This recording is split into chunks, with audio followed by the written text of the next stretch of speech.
ብልጽግና የኢሳያስ አፈወርቂን ንግግር በተመለከተ ምላሽ ሰጥቷል። የውጭ ጉዳይ ሚኒስትር እኛ እንካስላንቲያ ውስጥ አንገባም ብሏል። መረጃውን በዝርዝር ይዘናል፣ ተሰሙታላችሁ። የሕክምና ባለሙያዎችን በተበታተነ ሁኔታ የማነጋገር ሂደቱ ቀጥሏል።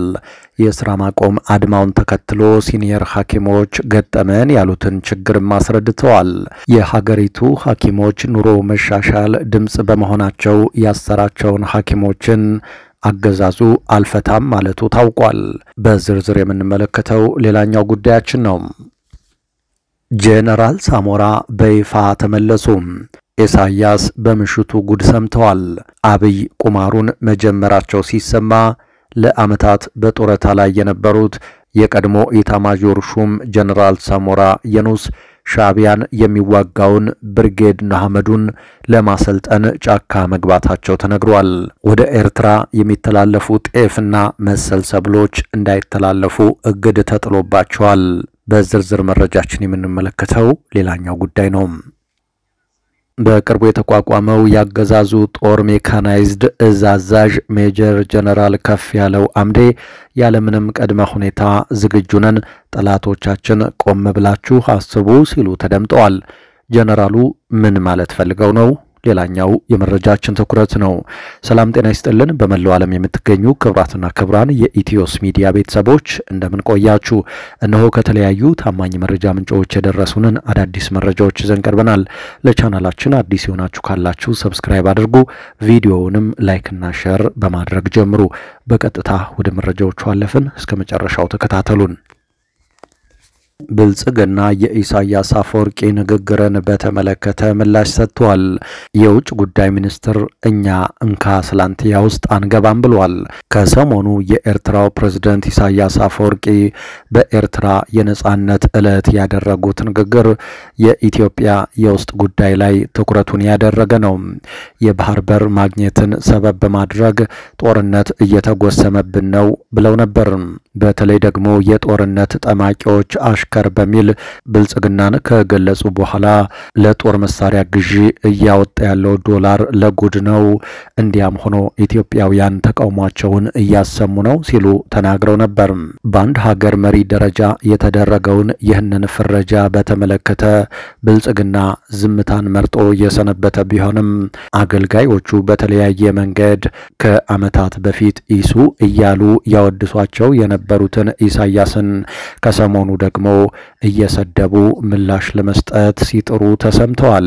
አሁን የብልጽግናው መንግስት በውጭ ጉዳይ መስሪያ ቤቱ በኩል የተናገረ ሲሆን የኢሳያስ አፈወርቂ ንግግር በኤርትራ መንግስት በኩል እንዴት ይታያል ተብለው የተጠየቁት ደግሞ ቃል አቀባዩ ነቢያት ጌታቸው ናቸው። ከዚህ በፊትም በሌሎች ጎረቤት መሪዎች ተሰድበናል፣ አሁን የሆነውም ያው ነው፣ እኛ ግን እንካስላንቲያ ውስጥ አንገባም የሚል ምላሽን ሰጥተዋል። ቃል አቀባዩ እኛ የቃላት ምልልስ ውስጥ አንገባም ያኔም አሁንም ሲሉ ቢናገሩም እውነታው ግን ሌላ ነው። ፕሬዝዳንት ኢሳያስ አፈወርቂ ከዚህ በፊት በነበራቸው ቃለ ምልልስ ኢትዮጵያን ጠርተው ማብራሪያ ማቅረባቸውን ተከትሎ በጠቅላይ ሚኒስትር ጽሕፈት ቤት ትዕዛዝ ሰጭነት የተላለፈው የራሱ አሮባት ምላሽ የቅርብ ትውስታ ነውና ብልጽግና በልሳናቱ በኩል ከጥቂት ወራት በፊት ኢሳያስ አፈወርቂን ወንበሩ ላይ የጃጀ አምባገነን፣ ቀጠና ተራማሽ፣ ሀገር አፍራሽ የሚሉ ቅጽል ስሞችን በመስጠት ለንግግራቸው ምላሽ እንደሰጠም አምባሳደሩ የዘነጉት ይመስላል። ሌላኛው ቃል አቀባዩ ከዚህ በፊትም ተሰድበን ዝማልን በሚል ያመላከቱት የሶማሊያው ፕሬዝዳንት ሐሰን ሼክ መሐመድን ሲሆን ፕሬዝዳንቱ አብይ አህመድን ከጀርባ ወጋን ሲሉ አልጀዚራ ላይ ጭምር ቀርበው ተናግረው ነበር። ለዚህም ቢሆን ፊልድ ማርሻል ብርሃኑ ጁላ የሐሰን ሼክ መሐመድ የማፊያ ቡድን እያሉ በቀጥታ ምላሽ መስጠታቸው የሚታወቅ ነው። የሆነ ሆኖ ኢሳያስ አፈወርቂ ከሰሞኑ በቀይ ባህርና ባህር በር ሰበብ ጦርነት እየተጎሰመብን ነው ቢሉም የውጭ ጉዳይ ሚኒስቴር ግን ይህ የቀይ ባህር አጀንዳችን የማይቀር ነው፣ ሀገራትም እንዲያውቁት ያደረግን ነው ሲል ገልጸዋል። በሌላ መረጃ የሕክምና ባለሙያዎችን በተበታተነ ሁኔታ የማነጋገር ሂደቱ ቀጥሏል። የስራ ማቆም አድማውን ተከትሎ ሲኒየር ሐኪሞች ከፍተኛ የስራ ጫና ውስጥ መግባታቸውንና ህሙማንም አስፈላጊውን አገልግሎት እያገኙ አለመሆኑን አሳውቀዋል። አገዛዙ ለሁሉም የሀገሪቱ ሐኪሞች ኑሮ መሻሻል ድምጽ በመሆናቸው ያሰራቸው ሐኪሞችን አልፈታም ማለቱም ተሰምቷል። የሀገሪቱ ሐኪሞች እየራበን እንዴት እንስራ፣ ተቸግረንስ እንዴት እናገልግል የሚል ጥያቄዎችን በሚያቀርቡበት በዚህ ወቅት የሀገሪቱ መሪና የብልጽግናው አገልጋዮች ደግሞ በየመገናኛ ብዙሃን እየወጡ ሆዳሞች የሚል ስድብ ጭምር ሲያቀርቡ ይሰማሉ። የሕክምና ባለሙያዎች ደግሞ እንዲህ በመገናኛ ብዙሃን ስለምን እንሰደባለን ሲሉ ይጠይቃሉ። የብልጽግናው መሪዎችና መንግስት ግን መስደብ ብቻ ሳይሆን የበርካቶችን ሕይወት የሚታደጉ ሐኪሞችን አስረው ይገኛሉ።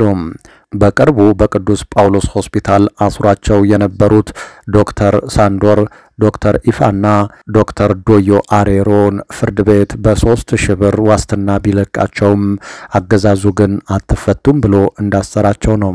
ጥቂት የማይባሉ ሐኪሞችን ደግሞ ወደ ፍርድ ቤቶች በማቅረብ ሽብር ወዘተ የሚሉ ውንጀላዎችን አሰምቷል። የጤና ባለሙያዎች አድማ አሁንም በተለያዩ ሆስፒታሎች ሲቀጥል፣ ብልጽግና ደግሞ በተለያየ ሁኔታ ስብሰባዎችን እየጠራ ሲሆን ትናንት ከንቲባ አዳነች አቤቤ ያደረጉትም ለዚህ ማሳያ ነው። የተወሰኑ ሐኪሞችን የሰራነውን ኮሪደር ተመልከቱ በሚል ካስጎበኙ በኋላ ችግራችሁ ወደፊት ይታያል በሚል ከ6 ዓመታት በፊት የተሰጠ ተመሳሳይ ምላሽ በመስጠት ሸኝተዋል። የሐኪሞችና የሕክምናውን ዘርፍ ችግር መፍቻው አሁን ወይንም መቼም ያሉ ሐኪሞች ግን አሁንም አድማ ላይ ናቸው። የደሞዝ ማስተካከያን ጨምሮ ሌሎች ጥያቄዎቻችን ይመለሱልን ሲሉ የጤና ባለሙያዎች በሀገር አቀፍ ደረጃ እያደረጉት ያለው የሥራ ማቆም አድማ 3ኛ ሳምንቱን በያዘበት በአሁኑ ወቅት በተለያዩ የሀገሪቱ አካባቢዎች የሚገኙ ሆስፒታሎች የሚሰሩ ሲኒየር ሐኪሞች ከፍተኛ የሥራ ጫና ውስጥ መግባታቸውንና ህሙማንም አስፈላጊውን አገልግሎት እያገኙ እንዳልሆነ ይገልጻሉ። አንድ የጥቁር አንበሳ ሲኒየር ሐኪም ዛሬ ስሰራ ነው ያደርኩት፣ ትናንትም የግል ሆስፒታል ሌሊቱን ስሰራ ነበር ያሉ ሲሆን ለመኖር ስንል ከባድና አስቸጋሪ ጊዜ እያሳለፍን ነው ብለዋል። ህሙማንን ብቻዬን ነው ሳየነበረው። አንድ ዶክተር ብቻዬን ስለሆንኩ ቀድመው ቢታዩ ለውጥ ሊያመጡ የሚችሉ ህሙማን ሲሰቃዩ ተመልክቻለሁ በማለትም አክለዋል። አንድ የጎንደር ዩኒቨርሲቲ ኮምፕሬሄንሲቭ ስፔሻላይዝድ ሆስፒታል ሲኒየር ሐኪም በበኩላቸውም አሁን ላይ ከዚህ ቀደም በሆስፒታሉ ሲሰጡ የነበሩ አገልግሎቶች ተቋርጠው ሆስፒታሉ አልተዘጋም ለማለት ያክል ነው ያለው ሲሉ ተናግረዋል። ድንገተኛ ሕክምና ፈላጊዎች ይመጣሉ። ቀይና ቢጫ የምንለው አለ፣ እንደየሕክምና ክብደቱ የሚለካበት ማለት ነው። እናም 24 ሰዓት የሚቆዩ አሉ። እነርሱ ሲቆዩ ከዚህ ቀደም የደም ግፊታቸው እየተለካ የተለያዩ ምርመራዎች ይደረጉላቸው ነበር። አሁን እነዛ ተገቢ የሆኑ ምርመራዎች የሉም ሲሉም ነው የገለጹት። ታማሚውም አስታማሚውም ሐኪሙም የሚያስፈራ ሁኔታና ቦታ ላይ ነው ያለነው ያሉት እኚህ ሐኪም በዚሁ የሚቀጥል ከሆነ እኛም የሥራ ጫናው እየበረታብን በመምጣቱ ከአንድ ሳምንት በላይ ላንቀጥል እንችላለን ሲሉ አስረድተዋል። የሐዋሳ ዩኒቨርሲቲ ኮምፕሬሄንሲቭ ስፔሻላይዝድ ሆስፒታል ተገልጋዮች በበኩላቸው አሁንም ድረስ ሙሉ አገልግሎት እየተሰጠ አለመሆኑን አረጋግጠዋል። አስቀድመው ወደ ሆስፒታሉ አገልግሎት ለማግኘት የሄዱ እንደነበር፣ ነገር ግን አገልግሎት በማጣታቸው ወደ ግል የጤና ተቋማት ለመሄድ መገደዳቸውን ያስረዳሉ።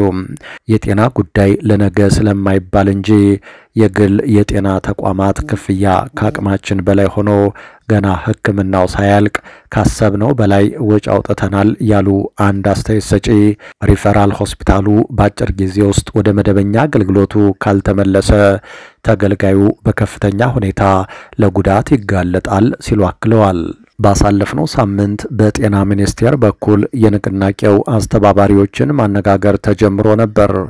4 ሰዓታትን የፈጀ ንግግር ባሳለፍነው አርብ በሚኒስቴሩ ጥሪ የተደረገ ስለመሆኑ የተናገሩ አንድ የንቅናቄው አስተባባሪ በንግግሩ ላይ 4 ቅድመ ሁኔታዎችን ማስቀመጣቸውን ተናግረዋል።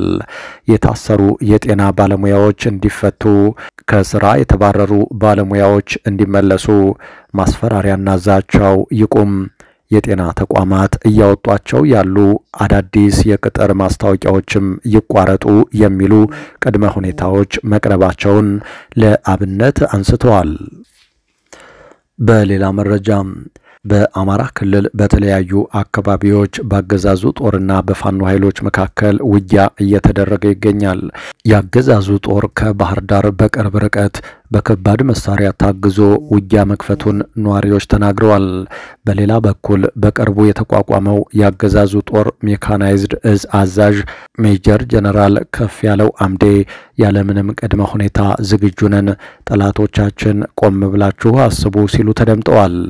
በወሎ ቀጠናም በ10 ወረዳ ትናንት ጀምሮ በከባድ መሳሪያ ጭምር ውጊያ እየተደረገ እንደሚገኝ የአማራ ፋኖ ብሔራዊ ኃይል አፋብሃ የመረጃ ምንጮች ለጣቢያችን ተናግረዋል። አገዛዙ በወረዳው ውጫሌ፣ ውርጌሳ፣ አምባሰል፣ ማርዬ ከተሞች ዙሪያ ኃይል ሲጨምር መሰንበቱን መዘገባችን ይታወሳል። ጦሩ በትናንትናው ዕለት ጀምሮ ውጊያ ከፍቷልም ተብሏል። የፋኖ ኃይሎች በበኩላቸው ያገዛዙ ጦር አሁን በቀጠናው የከፈተው ውጊያ ከሌላው ጊዜ የተለየ አለመሆኑን በመግለጽ ከፋኖ ኃይሎች በኩል በተከፈተው አጸፋ በርካታ ያገዛዙ ወታደሮች መገደላቸውን ተናግረዋል።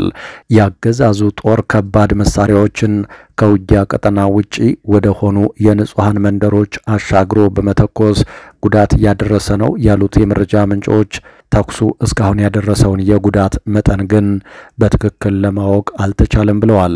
በተያያዘም በሰሜን ወሎ ዞን ሀብሩ ወረዳ ሊብሶ፣ ቀይ አፈርና አካባቢው 2 የፋኖ ኮሮች በጥምረት ካገዛዙ ጦር ጋር ባደረጉት ከባድ ውጊያ ድል ማድረጋቸውን የአማራ ፋኖ ብሔራዊ ኃይል አፋብሃ አስታውቋል።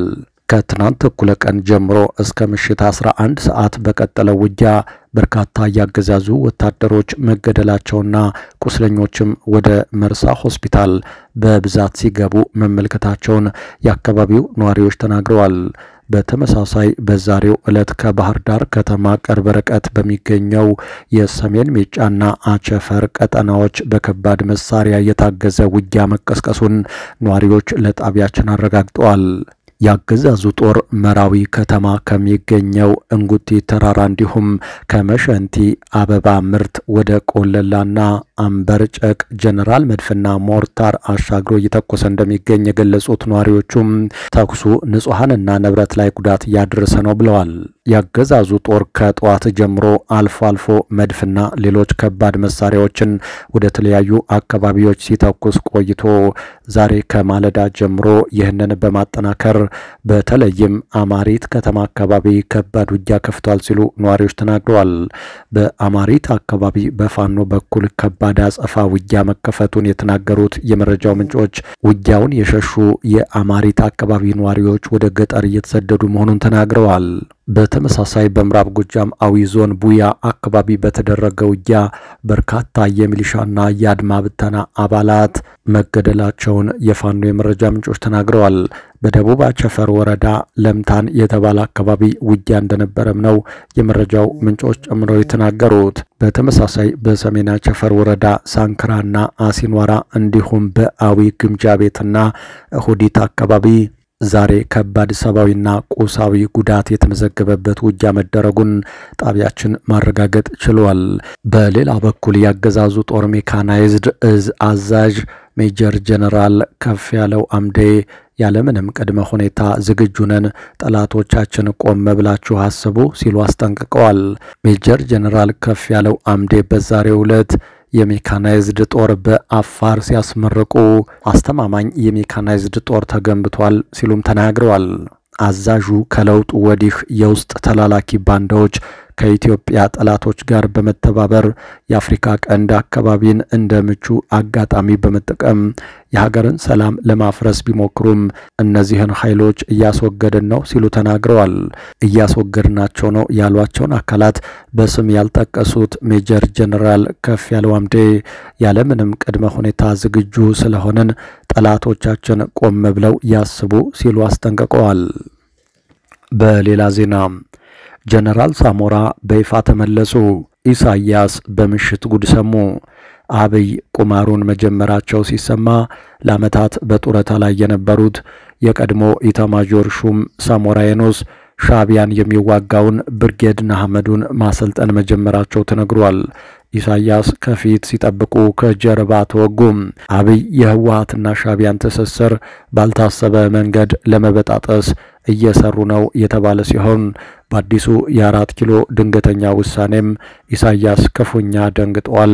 ጉዳዩ ከቀድሞ የሀገሪቱ ጠቅላይ ኢታማዦር ሹም ጀነራል ሳሞራ የኑስ ለአንድ ትልቅ ኃላፊነት መታጨት ጋር የተያያዘ ሲሆን የጀነራሉና የብርጌድ ንሓመዱን ያልተጠበቀ ግንኙነት ደግሞ በአስመራ በኩል ትልቅ ትኩረት ስቧል። ሰሞነኛው የኢትዮጵያና የኤርትራ መጎሻሸም ከዕለት ዕለት እየተባባሰ ሄዶ የመበጥሻ ሰዓቱ የደረሰ በሚመስልበት ሰዓት ከ4 ኪሎና ከአዲሃሎ በኩል መረር ያሉ ስብሰባዎችና ውሳኔዎች በዝተዋል የተባለው። በ4 ኪሎ በኩል ከተወሰኑት ሰሞነኛ አነጋጋሪ ውሳኔዎች መካከል የቀድሞው ኢታማዦር ሹም ሳሞራ የኑስን የተመለከተው ሲሆን ውሳኔውም ለህወሓትና ሻዕቢያ ብቻ ሳይሆን በብልጽግና ውስጥም ሆነው ለነሱ ስስልብ አላቸው ለተባሉት ለአንዳንዶች አስደንግጧል ተብሏል።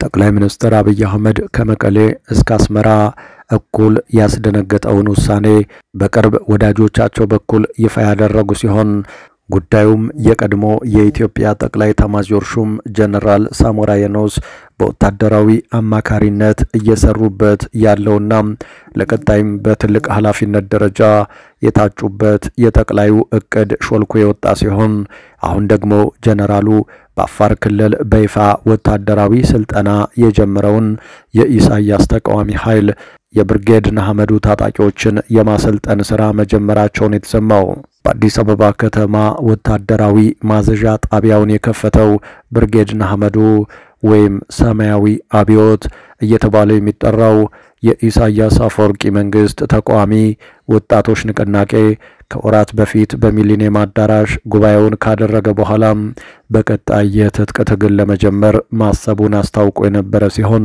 በቅርቡ ደግሞ ወታደራዊ ማዘዣ ጣቢያውን ከመክፈት አልፎ በአፋርና አካባቢው ከሚንቀሳቀሱ ሌላኛው የኢሳያስ ተቃዋሚ የኤርትራ አፋር ንቅናቄ ሰራዊት ጋር መክሮ በጋራ ለመዋጋት መስማማቱ ተነግሯል።